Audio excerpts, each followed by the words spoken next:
네, 시청자 여러분 안녕하십니까? 월간 서울경제TV 진행의 아나운서 이소연입니다. 지난 2월 4일 입춘이었었죠. 어느덧 추운 겨울이 지나고 따뜻한 봄이 시작됐습니다. 어째서인지 부동산 시장의 봄은 아직 올 기미가 보이지 않고 있는데요. 하지만 위기가 곧 기회다라는 말이 있죠. 꽁꽁 얼어붙은 부동산 시장에서 엄청난 기회를 엿볼 수 있지 않을까 싶습니다. 오늘 이 시간에는 100만 구독자를 보유한 불인이들의 우상이시죠. 저도 구독자 중 한 명인데요. 대한민국 최고의 부동산 유튜버 부동산 읽어주는 남자 정태익 대표님과 함께 이야기 나눠보겠습니다. 어서 오세요. 네, 안녕하세요. 소개해 주신 대로 이제 부익남이라고 활동하고 있는 유튜버 정태익이라고 합니다. 저도 실제로 이제 유튜브를 지속적으로 봤는데 처음에는 뭐 부동산으로 접근했다가 이제 네. 결혼이란 무엇일까? 사랑이란 무엇일까? 네. 출산이란 무엇인가? 이렇게 정말 다양한 콘텐츠를 준비하고 계시더라고요. 네, 이게 아무래도 이게 부동산이라는 게 결국에는 이제 내가 행복하게 살고 싶어서 뭔가 사고 고민하는 거다 보니까 자연스럽게 뭐 이제 결혼을 하면서 이제 찾아보시기도 하고 그러면 또 아이를 낳는데도 또 약간 집을 선택하는 어떤 고민 같은 것도 생기고 하다 보니까 이제 부동산 얘기를 하다 보면 이제 자연스럽게 약간 어떤 인간 사는 이야기 약간 이렇게 좀 확장이 되는 것 같아요. 네, 좋습니다. 자, 그렇다면 사실 서울경제TV에 처음 나와주셔서 우리 시청자분들께서는 뭐 워낙 이미 유명하시다 보니까 유튜브를 통해서 많이 뵙겠지만 우리 서울경제TV 구독자분들께 한 말씀 소개 부탁드려도 될까요? 네, 안녕하세요. 저는 이제 방금 소개한 대로 이제 유튜버 정태익이라고 하고요. 유튜브 한 지가 한 10년 정도 됐습니다. 그래서 경제 재테크 관련해서는 이제 초기 유튜버라고 좀 할 수 있고요. 요즘에는 아까 말씀드린 것처럼 좀 다양한 주제를 가지고 확장을 하고 있는데 결론은 그래도 우리나라 사람들의 거의 뭐 80% 정도가 이제 부동산에 다 자산을 가지고 있고 거기다가 또 이제 부동산이라는 게 사실 뭐 일상생활에서 뗄래야 뗄 수가 없기 때문에 이제 서울경제TV를 이제 구독하시는 분들이 아무래도 또 경제에도 관심도 많으실 거고 뭔가 좀 부자가 되겠다라는 어떤 그런 의욕도 많으실 테니까 뭐 제 채널도 그렇고 이 채널도 같이 많이 봐주시면 감사할 것 같습니다. 네, 좋습니다. 자, 그렇다면 이제 본격적으로 부동산 관련된 이야기 해보도록 하겠습니다. 요즘 우리 부동산 시장 한파를 넘어서 빙하기라고 해도 과언이 아닙니다. 조사에 따르면 매매와 전세 거래량이 6년 만에 최저치를 기록했다라고 하는데요. 우리 부동산 시장이 이렇게 꽁꽁 얼어붙은 이유 도대체 뭐라고 생각하실까요? 네, 크게 뭐 세 가지가 있을 것 같아요. 우선 첫 번째로는 아무래도 이제 정부의 규제가 좀 그 영향을 좀 끼쳤다라고 생각을 할 수가 있는데 작년 가을이죠. 그러니까 9월 27일부로 특례 보금자리론이 이제 일부 좀 이렇게 폐지가 된 게 있습니다. 특례 보금자리론이라는 것 자체가 말 그대로 이제 특별한 어떤 혜택을 주는 그런 이제 대출이었는데 이 가계 부채가 이제 빠르게 막 늘어나기도 하고 그리고 이제 집값이 생각보다 좀 빠르게 회복을 하면서 정부 입장에서는 약간 좀 속도 조절을 해야 되겠다. 그래서 이제 작년 9월 말 그때 이제 폐지가 하나가 됐는데 이 대출이 이제 6억에서 9억 사이에 집을 살 수 있는 그런 분들한테 이제 대출을 해주는 상품이었어요. 근데 이게 폐지가 됐다는 거는 이제 반대로 생각하면은 이제 6억대에서 9억 사이에 있는 집을 사는 분들 입장에서는 갑자기 집을 살 수가 없어지는 그런 상황이 된 거죠.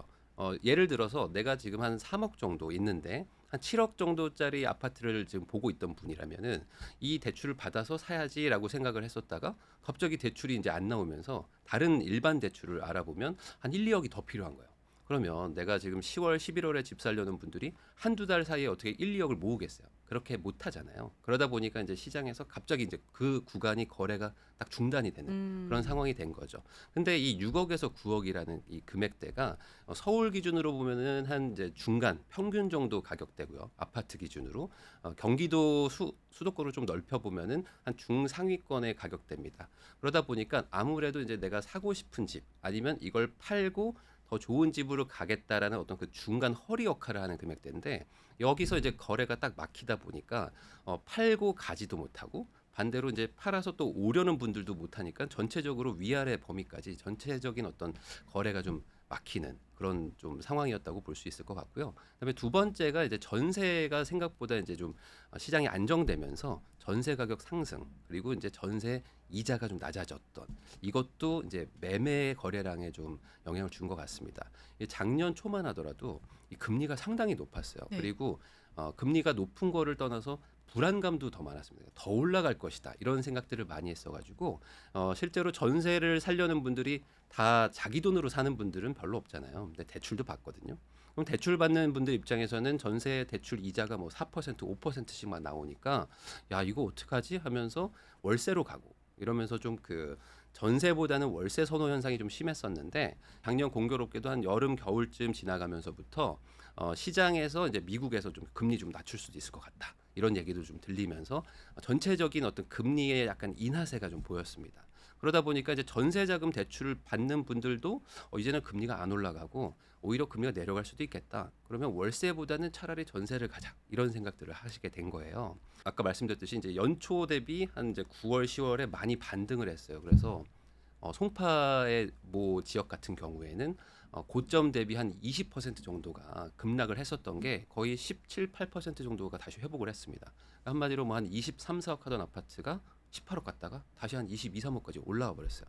그러니까 이게 지금 전세 사는 조건도 조금 좋아지고 그리고 이제 집값도 상당히 좀 약간 반등을 해버린 이런 상황이니까 굳이 내가 집을 살 필요가 있을까라고 생각하면서 전세로 갔던 거 이것도 약간 좀 거래량에 좀 그 잠김 현상에 좀 영향을 줬다고 보고요.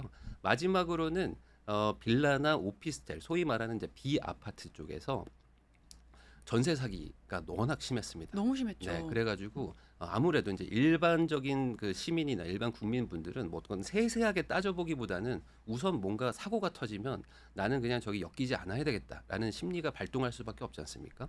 그래가지고 이제 빌라나 오피스텔 같은데 전세 살던 분들이 아파트로 많이 이동을 좀 했어요. 이게 아파트 대비 빌라가 장점이라면 같은 전세 금액이면 조금 더 넓은 집 그리고 조금 더 좀 연식이 좀 깨끗한 집 뭐 좀 신축급의 빌라 이런 데로 갈 수가 있다는 거였는데 이게 너무 불안하다 보니까 차라리 좀 낡고 작고 좀 구축 아파트라도 저기 가서 전세 사는 게 좀 낫겠다. 그러다 보니까 이게 세 가지가 엮이면서 저가 주택에 해당하는 소형 아파트는 전세가 또 상승하고요. 그다음에 중가 정도 되는 곳들은 이제 거래가 안 되다 보니까 그냥 여기서 눌러 앉거나 아니면 여기서 그냥 전세를 살고요. 그리고 이제 매매를 하려고 하는 분들 입장에서도 굳이 사람들이 이제 안 사니까 내가 이거 팔아야 되나 고민을 하고 있는데 전세가 또 이렇게 상승을 해주다 보니까 굳이 내가 그럼 지금 뭐 팔아야 되나라는 생각을 하면서 그냥 지금 약간 대치 상태. 그러니까 거래는 안 되고 시장은 좀 얼어붙는 그런 상황이라고 볼 수 있을 것 같습니다. 거의 뭐 눈치 보기 장세가 이어지고 있는 것 같습니다. 부동산의 빙하기 이유 크게 세 가지 꼽아봤고요. 자, 부동산 시장은 정부 정책에 많은 영향을 받습니다. 지난날 발표된 120 부동산 대책의 주요 이슈들을 하나씩 좀 짚어보면서 구체적인 투자 전략을 들어보면 좋을 것 같고요. 가장 크게 주목을 받은 건 재건축, 재개발에 대한 규제 완화입니다. 하지만 정작 시장의 반응은 좀 뜨뜻미지근한데 그 이유가 뭐라고 생각하실까요? 네, 이 재개발 재건축이라는 거는 일종의 어떤 사업이라고 생각하시면 될 것 같아요. 이 사업이라는 거는 결국에 어떤 뭐 돈과 가장 밀접할 수밖에 없는데 이 재건축이라는 거에 대해서 이제 뭐 간단하게 설명을 하면은 이 가지고 있는 땅 소유주들, 그러니까 소위 말하는 이제 기존의 이제 집주인들이겠죠. 이분들이 이제 조합을 만들면 조합원이 되는데 이 분들이 가지고 있는 땅에다가 이제 기존의 낡은 아파트를 부시고 새로 새 아파트를 짓는데 기존의 조합원들이 가지고 있는 집 개수보다 더 많이 지어서 새 집인데 빈집을 만드는 거죠. 그래서 이 빈집을 소유자가 아닌 분들한테 이제 일반 분양이라는 뭐 분양이라는 형태로 이제 팔아서 그 차익을 벌어서 이걸 공사비로 충당하는 개념이라고 보시면 됩니다. 자, 그러면 이게 잘 되려면은 결국에 새로 사주는 분들한테 그래도 최대한 좀 비싸게 팔 수 있어야 되고요. 그리고 반대로 이제 부시고 새로 지어야 되기 때문에 최대한 싸게 지어야 됩니다. 그래야지 이 조합원 분들이 내는 돈이 줄어들고 그럼 내 돈 적게 들어가니까 사업을 해볼까? 라는 약간 그런 동력이 생기는 거죠. 그런데 지금은 그 바퀴가 완전히 거꾸로 돌고 있어요.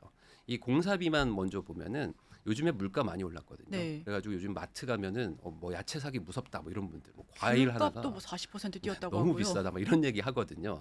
그게 뭐 시장 물가만 그런 것이 아니라 이 건설 경기에도 똑같이 영향을 줬습니다. 그래서 한 3, 4년 전만 해도 평당 한 500만 원, 600만 원 정도면은 공사를 할 수 있다. 이렇게 얘기했던 게 지금은 800만 원, 900만 원도 쉽지 않다. 이렇게 얘기를 하거든요. 그만큼 공사비가 비싸졌기 때문에 재건축 재개발 시장에서 뭔가 이렇게 사업을 진행한다. 이게 좀 쉽지 않아진 거예요. 거기다가 반대로 또 이제 시장이 좀 이제 침체가 되면서 비싸게 또 분양을 해야 되는데 그런 수요도 좀 줄어들고 한마디로 지금 시장은 움직이기가 뭐 좀 어렵고 뭐 사업을 진행하기도 좀 부담스럽다는 거죠. 그러다 보니까 지금 어떤 정부의 어떤 그 규제를 약간 좀 혜택을 좀 바꿔주고 하는 것들도 시장을 약간 좀 뜨뜻미지근하게 생각하고는 있습니다. 물론 이제 안전진단 같은 것들을 면제해주고 이런 건 있어요. 그래서 아예 진행도 못하던 그런 단지들은 그래도 이제 1단계라도 시작할 수 있구나라고 생각하면서 기대감에 조금 진행되는 데가 있습니다. 그래서 뭐 목동 같은 경우는 뭐 많이 좀 가격도 상승하고 했는데 원래 진행하고 있던 것들, 그러니까 이제부터는 진짜로 나 이제 공사비 얼마 들지, 나 그럼 부담금 얼마 내야 되지, 뭐 이런 계산을 해봐야 되는 단지들은 멈춰 있다 보니까 시장에서는 약간 정부가 말하는 그런 좀 공급을 하자라는 거에 우리는 못할 것 같은데라고 하면서 시장이 좀 잠기는 또 그런 모습을 보이고 있습니다. 네, 시장이 침체되어 가고 있는 분위기 이야기를 나눠봤고요. 이 재건축 얘기가 나오면 항상 같이 따라오는 게 일기 신도시 이야기입니다. 구축 아파트 투자를 꺼리시는 분들도 많은데 대표님께서는 일기 신도시 투자 같은 경우에는 어떻게 보시는지도 궁금하고요. 이 사실상 일기 신도시를 제가 잘 몰라서 인터넷에 찾아보니까 이 사전적 정의로 노태우 정부에서 집값 안정과 주택난 해결을 위해 서울 근교에 건설한 신도시 이렇게 나와 있더라고요. 분당, 일산, 중동, 평촌, 삼본. 근데 좀 옛날 도시 같은, 그러니까 신도시라고 붙여 있지만 좀 옛날 도시 같은 그런 느낌? 네. 네, 신도시 투자 어떻게 보실까요? 그 신도시는 이제 91년도에 보통 대부분 입주를 했는데 그 당시에는 이제 새 도시였지만 이제 이게 말씀하신 것처럼 이게 신도시라고 말은 하지만 이제 구도시가 돼 버렸어요. 벌써 30년이 지났기 때문에. 그러다 보니까 이 아파트들을 지금 어떻게 다시 한번 신축 아파트로 재건축 재개발을 할 것이냐 이게 지금 논란이란 말이죠. 근데 이게 아까 말씀해 주신 것처럼 그 80년대 중후반에 워낙 집값이 막 폭등을 하고 전세가가 막 두세 배씩 뛰던 일들이 있었습니다. 그러다 보니까 그때 노태우 정권에서도 빨리 공급을 해야 되겠다라고 해서 단기간에 그러니까 거의 한 1, 2년 차이로 뭐 수십만 채를 지어버린 거예요. 그래서 지금 분당만 얘기를 봐도 분당에 아마 9만 7천 몇 호 정도의 이제 아파트를 이제 그때 동시에 지었습니다. 근데 연식이 한 1, 2년 차이밖에 안 나요. 그러면 이 아파트들을 지금 이제 재건축을 해야 되는데 이제는 좀 낡아졌으니까 문제가 나이가 다 똑같으니까 나도 재건축하고 싶다면 옆 단지 저 뒤에 있는 단지들도 다 나도 하고 싶다 이렇게 똑같이 얘기를 하고 있는 거예요. 그러니까 순서를 정하기가 참 어려운 거죠. 그래서 지금 선도지구라고 해서 뭐 어떤 시범 아파트 뭐 이런 개념처럼 특정 아파트부터 이제 시작을 하겠다라고 하면서 지금 정부가 약간 좀 이렇게 추진을 하고 있는데 이게 한번 따져보면은 좀 문제가 있습니다. 아까도 말씀드렸듯이 이제 분당이 한 10만 채 정도가 되는데 그러면 이 아파트를 10년에 걸쳐서 재건축을 하겠다. 그러면은 1년에 1만 채씩은 부시고 새로 지어야 됩니다. 그런데 아파트는 최소 3년을 지어야 돼요. 그러면 첫 해, 두 번째 해, 세 번째 해까지는 아파트가 안 생기고 부시고 짓고 있는 도중이니까 최소 3만 채를 부셔야 됩니다. 그럼 3만 채에 사는 분들이 10만 명이에요. 그러면 이 10만 명, 이 3만 가족들을 어딘가로 이주를 시켜야 되는데 사실 뭐 지금 빈집이라는 게 없지 않습니까? 거기다 아파트 살던 분들은 뭐 반지하 뭐 아니면 뭐 텐트 뭐 이런 뭐 노숙을 시킬 수도 없는 것이고 네. 그러면 결국에 빈 집을 또 만들어야 되는데 이게 지금 정부에서는 3기 신도시에 짓는 아파트를 뭐 임대주택화를 좀 해보겠다 이런 얘기도 하거든요.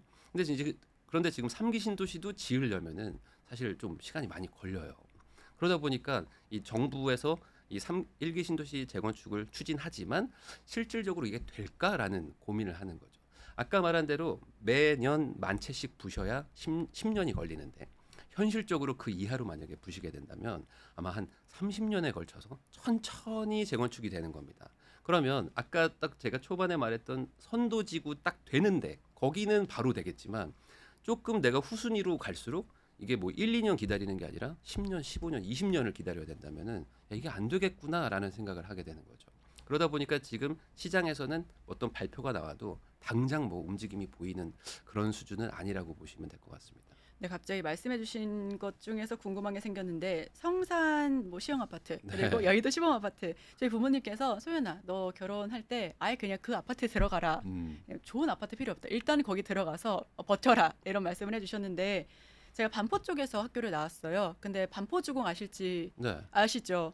제가 입학하고 대학 졸업할 때까지 거기는 무너지지도 않고 새로 짓지도 않고 너무 오래 걸리더라고요. 네. 그 생각 보면은 뭐야 여기 뭐 투자 가치가 있어가지고 뭐 성산 시용도 좋고 여의도 시범도 좋고 뭐 들어간다고 하더라도 내 신혼에 그래도 예쁜 아파트에서 음. 살고 싶은데 여기서 10년, 20년 여기서 사는 거 생각해 보니까 이게 얼마나 빨리 되려나? 뭐 빨리 되긴 음. 하나? 뭐 재건축, 재개발 말은 나오고 있지만 하기는 할까 이런 생각이 들거든요. 네. 이 부분에 대해서는 어떻게 보실까요? 네, 그래서 이게 재건축, 재개발이라는 게 다들 어떤 그 기대감을 가지고 결국에 나중에 좋아질 거기 때문에 지금 사놓으면 손해는 아니다. 이런 생각들로 이제 사시는 건데 뭐 그게 틀린 논리는 아닙니다. 결국에 이 건물이라는 건 낡아지면 새로 짓는 것이고 새로 짓게 되면 무조건 뭐 우리나라 사람들 이제 신축 워낙 좋아하니까 가격이 이제 급등하는 건 맞는데 말씀하신 것처럼 이게 얼마나 오래 걸리냐에 따라 다른 거겠죠. 그래서 지금 뭐 많은 분들이 뭐 지금 이제 뭐그 조합이 설립되고 뭐 사업 시행이 되면은 뭐 한 5년, 6년 뒤면 새 아파트 생긴다 뭐 이런 생각을 하시는 분들도 있는데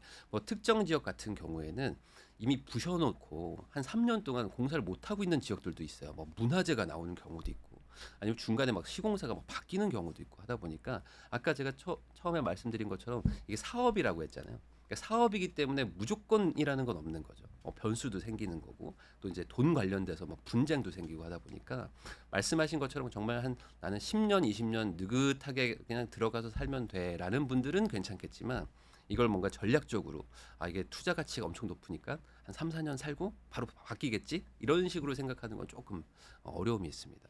네, 그렇다면 여기서 하나 더 여쭤보고 싶은 게 월세를 받는 거랑 혹은 시세 차익을 얻는 거랑 이 둘 중에서는 대표님께서는 어떤 쪽이 조금 더 유의미하다라고 보실까요?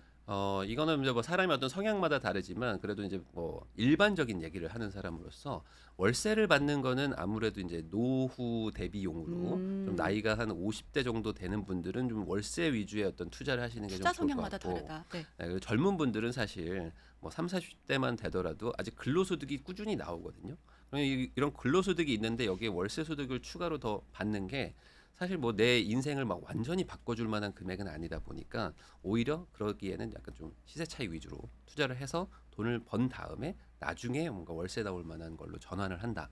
이렇게 생각하시는 게 보통 좀 기본이라고 할 수 있을 것 같습니다. 네, 좋습니다. 자, 그렇다면 저희 갈 길이 머니까 다시 이야기로 들어가 보겠습니다. 110 대책 중에는 소형 주택에 대한 내용도 있었습니다. 신축되는 소형 주택에 대해서 원시 취득세를 감면해주고 종부세 산정 시에 주택세에 좀 제외한다라는 내용이 있는데요. 소형 주택에 대한 정책이 시장에는 어떤 영향을 미칠 거라고 대표님께서는 살펴보실까요? 네, 저도 이거 정책을 이제 발표가 된 다음에 봤는데 이게 좀 시장에 영향을 주기가 좀 어렵겠다라고 생각을 했어요. 영향을 좀 미비할 것이다. 네, 왜 그러냐면 이게 말씀하신 것처럼 이게 우선 두 종류의 어떤 제약이 있는데 첫 번째는 기존의 아파트나 뭐 기존의 빌라 이런 그러니까 소위 말하는 구축에 대해서는 어떤 혜택이 없습니다. 이게 신축이어야만 하고요. 그리고 두 번째로 아파트는 제외입니다. 한마디로 신축 빌라나 신축 오피스텔 같은 거를 분양받았을 경우에 말씀하신 것처럼 취득세나 뭐 종부세 이런 거에서 좀 혜택을 주겠다는 건데 그 말은 뭐냐면 지금 사실 많은 분들이 사고 싶은 거는 아파트고 그리고 빌라나 오피스텔 이런 데들은 지금 막 전세 사기 시장도 막 뭐 되게 혼란스럽고 이거 사면 안 될 것 같은데 뭐 이런 분위기가 여전히 있는데 정부가 바라는 딱 신축의 비아파트만 사라고 하니까 음, 이 사람들의 어떤 심리와 좀 정확하게 매치가 되지는 않는 상황인 거죠. 그러다 보니 이게 지금 시장에 영향을 잘 못 주고 있고 그 전반적으로 그 아파트를 원하는 분들 뭐 이런 분들하고 약간 괴리감이 있어서 실제로 그 발표가 난 이후로 뭐 특별하게 어떤 뭐 상황이 바뀐 건 없습니다. 근데 이게 이해는 할 수는 있어요. 왜냐하면 지금 정부 입장에서는 지금 인허가나 착공을 너무 안 하고 있어요. 지금 아까 말씀드린 대로 지금 사업이 진행이 안 됩니다. 그러다 보니까 지금 2, 3년 정도 지나면 신축이 되게 부족할 것 같다라는 거를 정부도 인정을 하고 이거에 대해서 지금 정책들을 발표는 하고 있는데 말씀드린 대로 아파트를 지으려면은 3년이 걸려요. 그러니까 지금부터 아무리 풀어줘도 내년 내후년에는 빈집, 그러니까 새 집은 생기지가 않는 거죠. 그런데 이 빌라나 오피스텔 같은 거는 한 6개월에서 1년이면 짓거든요. 네. 그러다 보니까 지금 정부가 일부러 신축 빌라, 신축 오피스텔을 사라. 그 말은 이제 그런 걸 지으면 사줄 사람들이 생기지 않겠냐 이렇게 약간 유도를 하는 거죠. 비아파트를 빨리 공급하기 위해서. 그렇지만 이제 시장의 분위기는 그거는 아닌 것 같은데라는 걱정이 많다 보니까 지금 약간 진행은 안 되고 있다 이렇게 보시면 될 것 같습니다. 사실 건설 쪽은 지금 뭐 부실 공사 논란도 있었고요. 프로젝트 파이낸싱 이거 계속해서 이야기가 나오고 있기 때문에 이게 좀 빠르게 되지는 않을 것 같습니다. 자, 110 부동산 대책의 주요 이슈들에 대해서 이야기를 나눠봤고요. 안타깝게도 시장에 크게 영향을 줄 만한 대책들은 없었다라는 그런 이야기 나눠봤습니다. 그렇다면 부동산 투자자분들께서는 오히려 고민이 더 많아지실 것 같은데 앞으로는 어떻게 대응하면 좋을까요? 네. 우선은 이렇게 생각하시면 좋을 것 같아요. 지금은 한번 확 하락을 한 다음에 생각보다 꽤 빠른 반등이 왔어요. 그러다 보니까 내가 저점에서 샀으면 참 좋았을 텐데라는 마음 반, 그다음에 지금은 너무 올랐는데 여기서 사도 되나라는 걱정 반 정도가 있으신 주식이랑 거거든요. 비슷하네요. 그렇죠. 근데 그러면 여기서 앞으로 막 쭉 뭐 우상향을 간다 하면은 뭐 내가 조금 사볼 만도 할 텐데, 그러기에는 뭔가 상황이 좀 여의치는 않은 것 같고 딱 그 정도 마음이실 겁니다. 아마 이런 마음들이 모여가지고 지금 이제 주택 매수 심리도 거의 최저 수준이고 어떤 실제 거래량도 좀 적게 나오는 게 아닌가 싶거든요. 이 말을 좀 반대로 생각해 보면은 지금은 그렇게 급하게 무언가를 할 필요는 없다라고도 생각할 수가 있는 거죠. 이 집이라는 걸 꼭 안 사더라도 전세나 월세라는 걸로 거주는 할 수 있기 때문에 우선은 뭐 그런 걸로 거주를 하면서 시간을 좀 두고 지켜봐도 뭐 무리가 되는 상황은 아니라는 거. 자, 그러면 내가 이제 돈을 가지고 있는 분들이라면 뭐 내가 집을 사야 될까 말까 막 되게 고민도 많이 되실 텐데, 아무래도 무주택자분들이 많이 그러실 거예요. 그러면 그래도 지금은 뭐 분양가가 많이 높아지기는 했지만 그 중에 좀 찾아보면은 그래도 조금 뭐 적정한 금액대에 미래 신축을 살 수 있는 그런 분양이 아직은 있습니다. 청약이 아직 남아 있기 때문에 그런 거 위주로 이제 보시면서 조금 마음을 좀 느긋하게 가지면서 뭐 올해 한 중반에서 올해 말 정도에 무언가 다시 한번 생각을 해볼까 정도의 마음으로 조금 지금은 좀 진정하고 있는 것도 전 나쁘진 않다고 봅니다. 네, 그렇다면 청약 이야기 조금 더 네, 깊게 들어가면 좋을 것 같고요. 저도 청약 통장 매달 2만 원씩 내고 있습니다. 지금 한 10년 된 것 같은데 얼마나 쌓였을지 모르겠어요. 네, 우선 무주택자들에게 최고의 로또라는 말이 청약이라는 말이 있는데 근데 이게 다 옛말이라고 합니다. 높은 분양가에 미분양이 속출되고 있고요. 앞으로 분양가는 계속 오를 텐데 지금이라도 청약을 좀 도전을 해야 되는지 아니면 기다려야 되는지 이것도 요건도 되게 다양하잖아요. 그렇다면 좀 이 청약 어디에 해야 하는지 고민하시는 분들 많으실 것 같은데 청약을 준비하시는 분들을 위해서 조언이 있다라면 어떤 부분이 있으실까요? 네. 이게 청약이 한 2, 3년 전만 하더라도 로또 청약 하면서 이게 당첨만 되면 수억 원을 번다고 했었는데 지금은 사실 그런 상황은 아닙니다. 왜 그러냐면 이게 원리를 봐야 되는데, 기존의 로또 청약이라고 할 수 있었던 거는 정부가 인위적으로 분양가를 낮춰놨기 때문이에요. 그런 규제가 있었습니다. 이런 걸 이제 분양가 상한제라고 하는데 이게 웬만한 지역에 다 적용이 됐었기 때문에 청약되는 게 어려워서 그렇지 되기만 하면 한 2, 3억 번다 이런 얘기들을 했었어요. 이걸 갭 차익이라고 부르나요? 뭐 확정 수익 뭐 이런 식으로도 어. 부르는데 어쨌든 이제 주변 시세가 10억인데 분양을 7억에 하면 이건 뭐 무조건 3억은 내가 버는 거 아니겠느냐. 그러니까 이런 논리였던 거죠. 그런데 이게 이제 그런데 이게 이 시장이 좀 침체가 되면서 분양가 상한제가 적용되는 지역이 지금 대폭 축소가 됐습니다. 그래서 지금 강남 3구, 송파, 서초, 강남구, 그다음에 이제 용산 정도만 지금 분양가 상한제가 돼요. 그래서 여기는 여전히 로또 청약이 있습니다. 그래서 지금 올해 분양을 하려고 하는 곳들 보면은 당첨만 되면 한 10억에서 11억 정도 차익이 나는 데가 있어요. 어디예요? 강남의 아파트들. 근데 문제가 분양가가 30억 중반입니다. 30억이요? 네. 얼마 그러니까 현금 얼마 있어야 내가 한 될까요? 20억에서 25억 정도 있으면은 뭐 이제 한 10억의 차익을 보는 거죠. 음. 그러니까 이게 예전에는 싼 지역들에서도 그런 일들이 있었는데 이제 대폭 축소가 되다 보니까 현실적으로 이제 일반인들이 접근해서는 로또 청약은 이제 갈 수가 없는 것이고, 그러면 이제 거기 이제 부자들의 어떤 뭐 놀이터가 되겠죠. 그럼 이제 하나 남은 게 이제 공공 분양입니다. 그래서 이제 정부가 이제 공공 택지에서 뭐 분양하는 것들이 있는데 이런 것들은 이제 지역을 뭐 무관하게 이제 하는 곳들이 있습니다. 그런 데들은 여전히 좀 저렴한 가격에 나오는 게 있어요. 그럼 요거 제외하고는 사실 지금은 시세대로 사거나 아니면 시세보다 그래도 신축인데 살짝 비싸게 분양하는 추세이기 때문에 뭐 청약에 대해서 메리트가 예전보다는 사실 없어진 거는 사실입니다. 그럼에도 불구하고 어쨌든 3년 뒤든 5년 뒤에 신축이 되는 걸 어쨌든 가지는 거잖아요. 그러면 아주 단순히 생각하면 지금 신축 가격에 똑같은 금액에 사도 4년 뒤, 5년 뒤에는 내가 싸게 산 거라고 볼 수도 있으니까 우선은 청약을 한번 도전은 해보시는 건 좋지만 청약만 하시는 거는 별로 권하고 싶지는 않습니다. 그런데 대표님께서 강남 지역에 한 20억대 뭐 그거 말씀 방금 해주셨는데 네. 왜 우리 뉴스 기사 연예란 쪽 보면은 뭐 배우 땡땡땡, 뭐 가수 땡땡땡 어디 지역에 건물주 됐다, 뭐 그런 기사들 많이 나오잖아요. 네. 예를 들어 아나운서 이소연 강남에 200억 건물주 됐다, 뭐 그런 기사가 있는데 네. 이걸 오픈해서 보니까 실제 들어가는 비용은 막 10억도 5억도 안 되고 나머지 뭐 255억이 대출이고 그런 경우를 되게 많이 봤는데, 그러다 방금 말씀해 주셨던 것처럼 20억 가운데 1억 내 돈 혹은 5천만 원 내 돈 나머지 뭐 19억 5천만 원 대출, 그건 안 되는 거예요? 네, 그렇게 만약에 한다 그러면 우리나라 집값은 막 폭등하겠죠. 그래서 정부가 그걸 다 규제로 막아놨습니다. 그래서 이제 뭐 고가 주택들은 뭐 대출이 한 절반 정도, 절반 이하 정도 나온다고 보시면 뭐 큰 무리가 없어요. 그러니까 35억짜리 산다 그럼 내가 한 17억, 18억은 있어야 되는 거죠. 뭐 있으신 것 같은데 그러면 사셔도 됩니다. 예, 근데 그게 없다면 사실은 이게 안 되는 거죠. 그래서 이제 이게 어쩔 수 없는 겁니다. 이 주택은 아무래도 이제 거주고 뭔가 그 국민들의 어떤 그 환경, 그 생활 환경 같은 거기 때문에 어느 정도 좀 규제를 두는데, 말씀하신 것처럼 건물 같은 거는 이제 상업용이기 때문에 건물이랑 아파트랑 다른 네, 거예요? 상업용 같은 거는 이제 뭐 80%나 뭐 많이 나오면 90%까지도 뭐 대출을 해주거든요. 왜냐면 이거는 이제 뭐 주거랑은 상관없는 거기 때문에 뭐 정부에서 뭐 그렇게 규제를 많이는 하지 않고, 다만 이제 이 아파트나 이런 것들은 워낙 또 민감하기 때문에 이런 거는 이제 대출을 좀 어느 정도 제한을 하면서 좀 속도 조절을 하는 거죠. 그렇다면 투자를 한다라고 생각했을 때 요만한 집에서 살면서 그냥 혼자 살면서 건물을 그렇게 대출 받아가지고 투자를 하는 경우도 있을까요? 그런 분들도 있죠. 전략적으로 하시는 분들도 있는데, 근데 여러분들도 한번 생각을 해보면은 내가 건물주예요. 근데 나는 원룸 산다고 가정해 봅시다.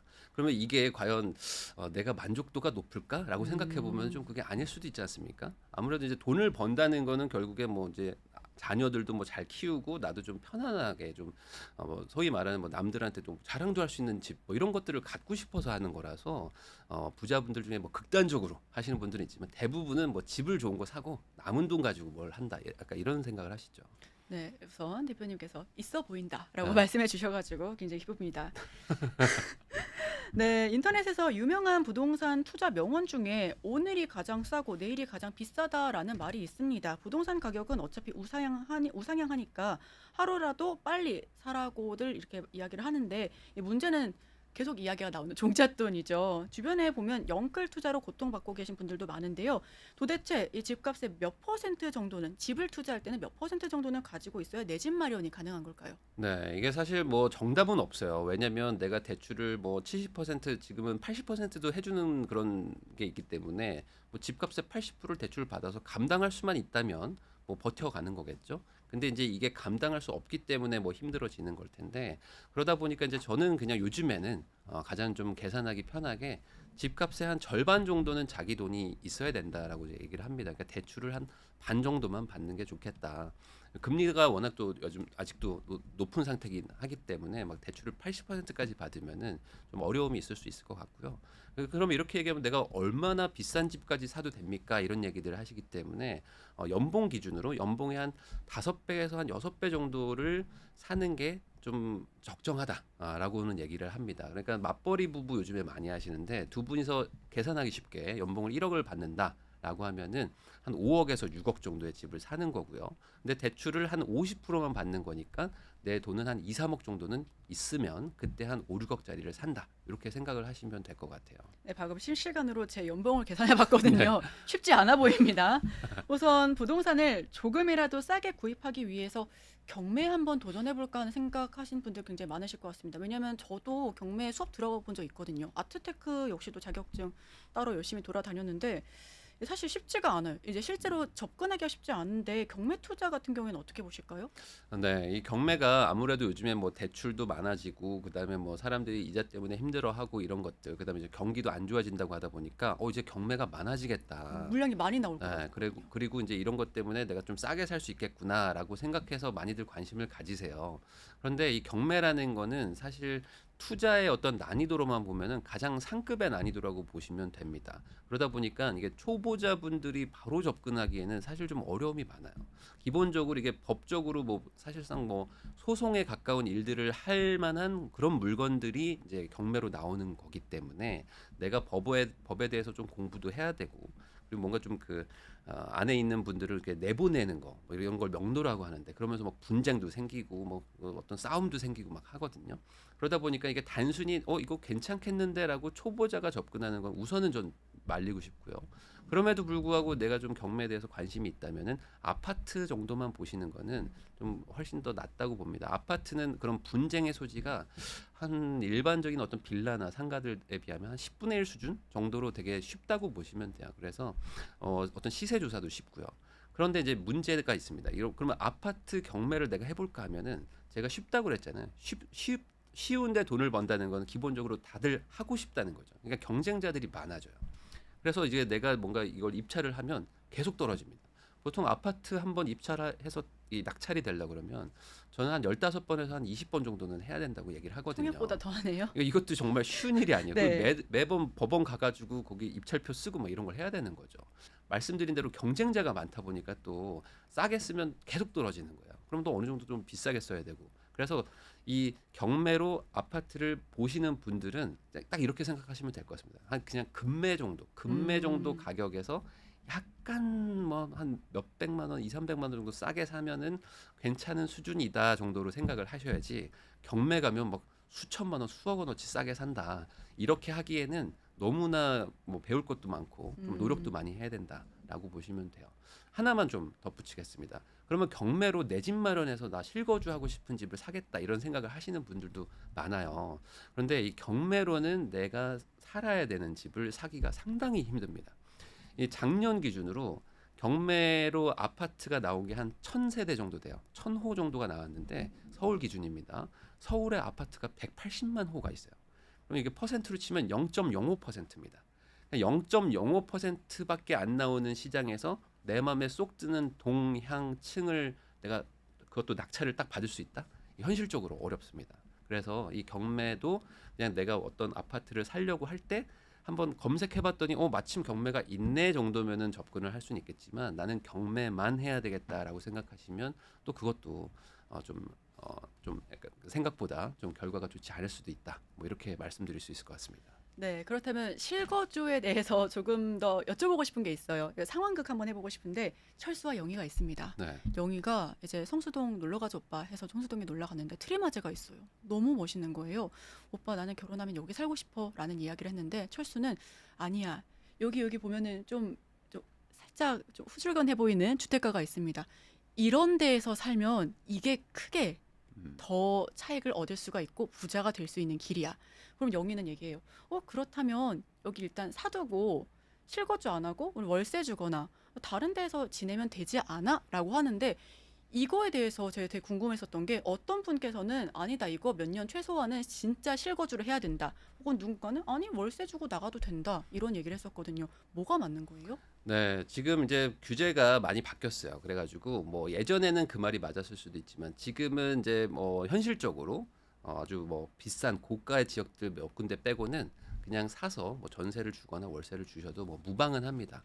이게 그 양도세 때문에 이런 얘기들이 나오는 건데 양도라는 거는 이제 내가 사서 팔았을 때 시세 차익만큼에 대해서 세금을 부과하는 게 양도세입니다. 근데 이게 그 이제 법 개정이 돼서 최대가 이제 12억이죠. 그러니까 12억 이하의 집들은 사고 팔 때 2년만 보유를 하면 이제 1주택자 기준입니다. 2년만 보유하면은 양도세금을 걷지 않습니다. 그러니까 쉽게 얘기하면 내가 10억의 집을 샀는데 2년 딱 보유하고 12억에 팔면 세금이 없는 거예요. 그 사이에 내가 전세나 월세를 줘도 상관은 없습니다. 실거주를 안 해도 돼요. 그래서 아까 말씀하신 것처럼 젊은 분들은 오히려 약간 그런 미래 가치가 좋은 거를 사놓고 우리는 뭐 다른 데 가서 뭐 월세를 살자 이렇게 전략적으로 선택하시는 분들도 있죠.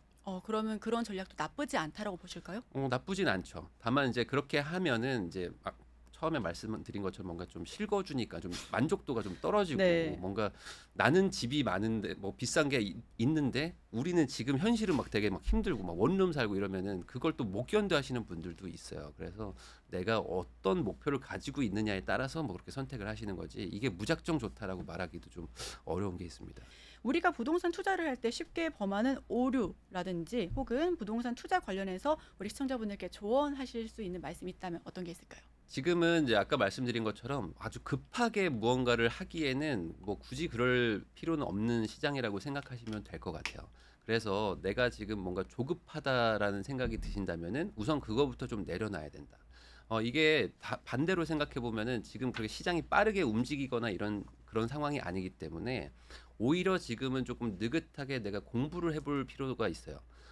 예전 같은 한 2, 3년 전만 하더라도 막 시장이 막 계속 급등했기 때문에 그때는 뭔가 공부를 하면 막 몇 천만 원씩 올라가고 이런 장이다 보니까 내가 느긋하게 하기가 참 어려웠거든요.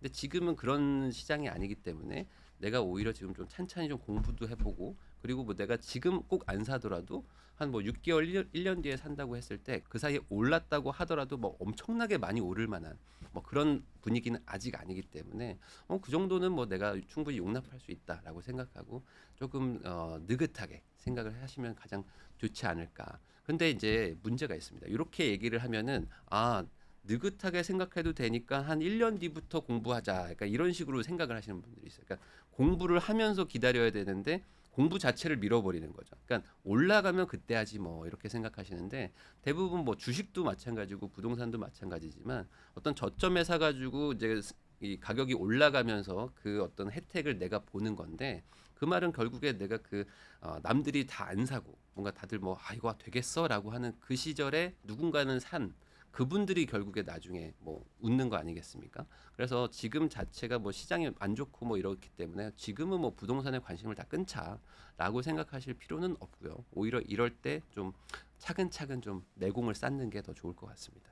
네, 오히려 지금 이 순간 차근차근 내공을 쌓으면 좋겠다라는 말씀까지 해주셨습니다. 전체적으로 올해 부동산 시장 어떻게 흘러갈지 주요 이슈는 어떤 부분이 있을지 좀 체크해 주시길 바랍니다. 네, 우선은 그런 게 가장 궁금하실 거예요. 이제 며칠 지나면 또 설날이기 때문에 올해 집을 사야 될까 말까 뭐 이런 거 고민들 하실 텐데 고민도 해보고 좀 이렇게 추정을 해보면은 상반기는 조금 관망을 하다가 하반기에 한번 좀 관심을 가져보면 좋겠다 정도로 좀 정리를 할 수가 있을 것 같아요. 이거에 대한 근거가 있습니다. 우선 첫 번째로 지금 이 상반기에 우리나라의 어떤 큰 이슈죠. 지금 총선이 있습니다. 이 부동산 정책이라는 게 사실은 규제와 어떤 혜택을 반복해 왔었는데 지금은 이제 최근 한 2, 3년간은 규제 시장이었단 말이죠. 그러다 보니까 사람들이 이제 집을 사기가 되게 힘들어지고 어려워지게 만드는 그런 법들이 많습니다. 근데 이런 것들이 사실 없어지게 되면 다시 한번 이제 시장의 룰은 바뀌는 것이고 그러면 내가 살까라고 생각하면서 사람들의 심리가 바뀔 수도 있어요. 근데 이게 지금 이제 4월에 총선이 있기 때문에 그 이후에 어떻게 이제 정치 지형이 바뀌냐에 따라서 그 규제가 빠르게 풀릴 수도 있고 안 풀릴 수도 있고 오히려 뭐 강화될 수도 있기 때문에 굳이 내가 지금 이 리스크를 안고 선택할 필요는 없다라고 우선은 전 정리할 수 있을 것 같고요. 그리고 두 번째가 또 공교롭게도 지금 미국에서 금리 인하 얘기가 계속 나오고 있는데 뭐 빠르면 3월에 금리를 낮춘다 뭐 이런 얘기까지도 있었습니다. 그렇지만 뭐 지금은 또 분위기가 약간 좀 그건 좀 이른 것 같다. 여름 정도로 네. 추정하고 있죠. 그러니까 이것도 보면 또 한 상반기가 지나서 이제 하반기가 시작될 때쯤 금리가 좀 내려가지 않을까라는 것도 있는 거죠.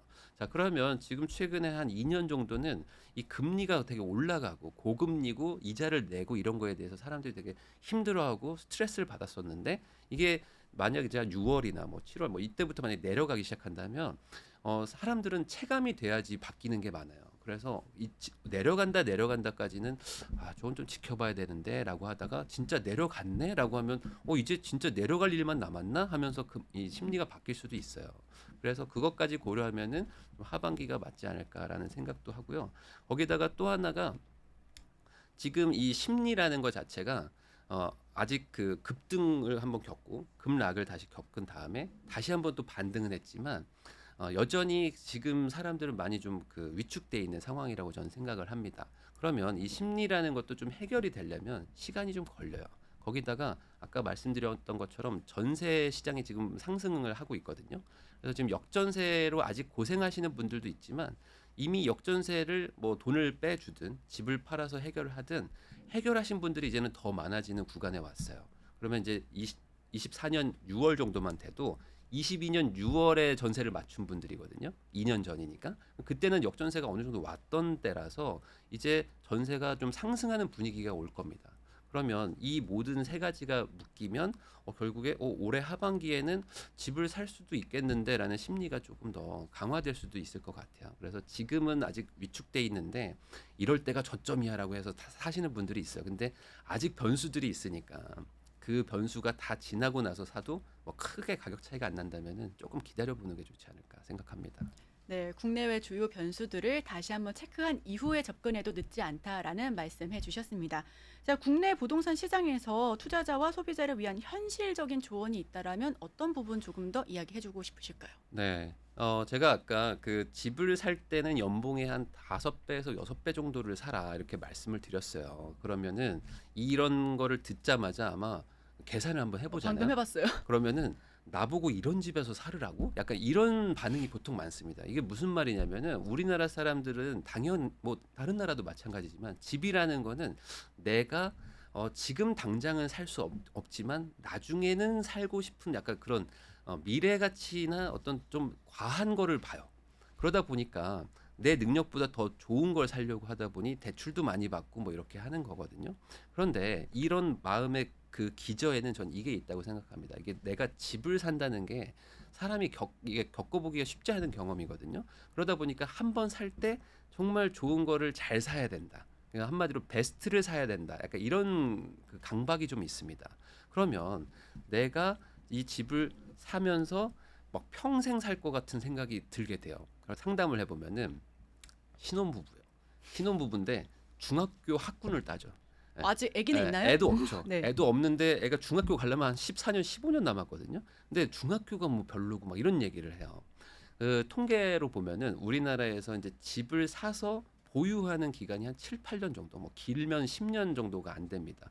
한마디로 내가 이제 돈을 벌어서 집을 샀다고 치더라도 한 10년에 한 번씩 이제 갈아탄다고 보시면 돼요. 그러면 내가 60세, 70세까지 최소한 한 3번에서 4번 이상 집을 갈아탈 텐데 내가 막 20년 뒤, 30년 뒤 평생 여기서 살 거라고 막 이렇게 생각하면 무리하거나 아니면 포기하거나 이렇게 된다는 거죠. 그래서 이 갈아타기라는 거, 그러니까 계단식으로 올라간다는 게 사실은 당연하다는 거를 좀 기억을 하시고 내가 지금 살 수 있는 집을 사고 그 다음에 돈을 더 모아서 벌어서 그 다음에 다시 살 수 있는 집으로 이렇게 간다고 생각하시면 무언가 선택이 되는데 내가 사고 싶은 집은 예를 들어 막 10억인데 나는 지금 5억짜리도 못 사는 상황이라면은 저 10억 모아서 살 때까지 나는 절대 집을 안 살 거야 하면서 계속 모으다가 집값이 막 또 올라가 버리고 막 이런 일들을 겪게 되니까 그런 생각은 좀 버리고 계단식으로 간다 정도로 생각하시면 좋을 것 같아요.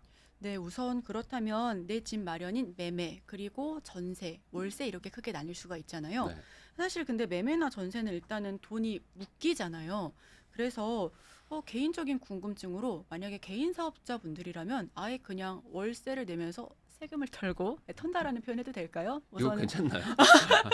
세금을 절세하고 나머지 돈을 아예 모아가지고 이 돈을 좀 유동성 관리를 좀 하는 그런 부분에 대해서는 어떻게 될까요? 네, 그 우리나라 국세청이 이렇게 호락호락한 곳이 아닙니다. 큰일 날 뻔했네요. 네, 그래서 내가 대표가 뭐 이렇게 사업을 하다가 이제 내가 그 주거를 그 회사 돈으로 이렇게 하겠다 식으로 하시는 분들이 많아요. 그러니까 뭐 몰래 하시는 분들이 있지만 이게 법적으로는 이제 안 되고요. 당연히 비용 처리가 안 되고 거기에 대해서 이제 가산세나 뭐 추징도 막 당합니다. 그래서 뭐 공식적으로는 그런 걸 할 수는 없는 거고요.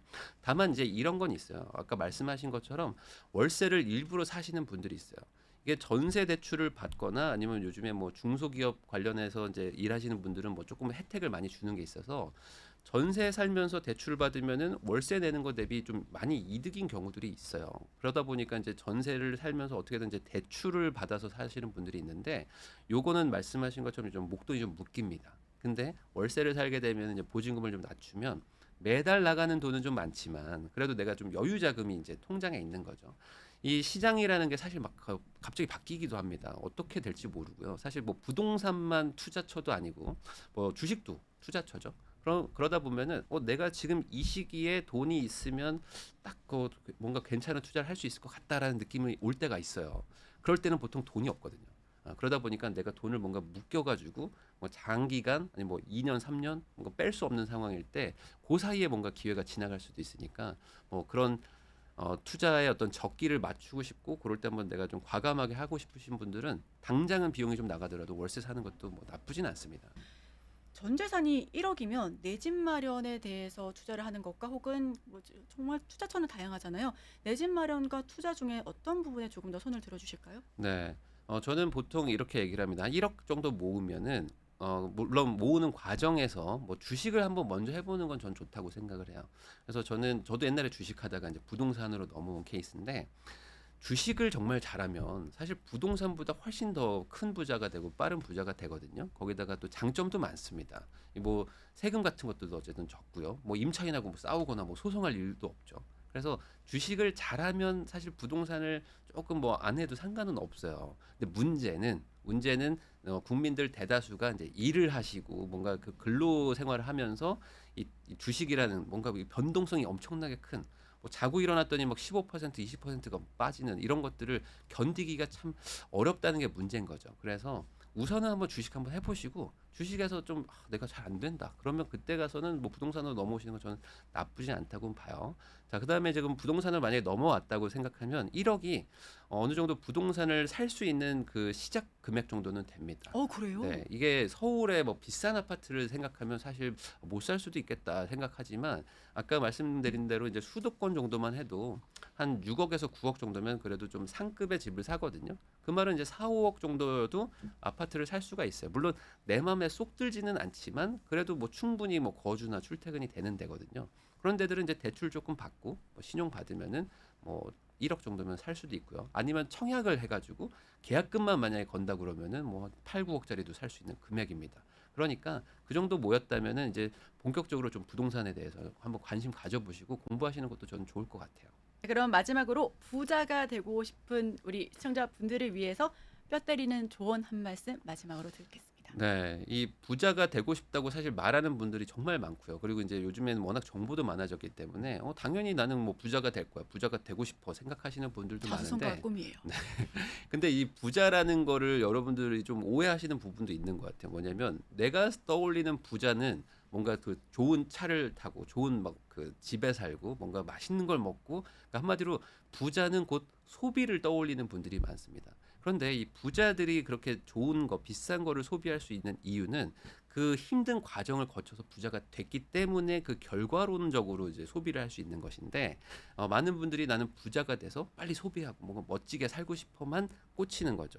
제가 방금 말한 것처럼 이 부자라는 거는 결과가 아니라 과정이 더 중요한 건데 대부분 한번 부자 된 분들한테 물어보시면은 부자 되는 거 쉬우셨나요? 라고 물어봤을 때 아마 100에 99명은 절대 쉽지 않았다고 했을 것이고요. 제가 만나본 분들 중에 대다수가 다시 과거로 돌아가면 난 그렇게 못 살 것 같다 싶을 정도로 열심히 살거나 아니면 큰 위기를 극복하거나 했던 경우들이 많더라고요.